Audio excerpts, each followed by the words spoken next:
విశ్వాసము కలుగుతుంది. విశ్వాసము దేని వల్ల వస్తుంది అంటే వినటము వల్ల మనకి విశ్వాసము కలుగుతుంది.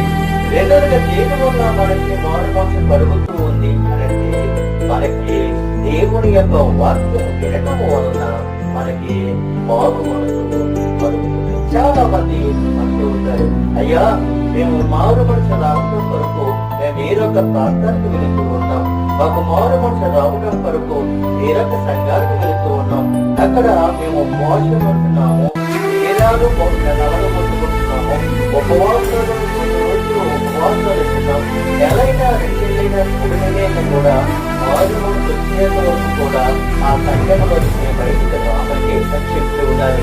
మారుమనసు అనేది ఎలా వస్తుంది అంటే వాక్యం వినడం వల్ల మారుమనసు వస్తుంది. కానీ ఎవరో ఏదో చెప్పారని ఏదో చెందారని చెప్పడం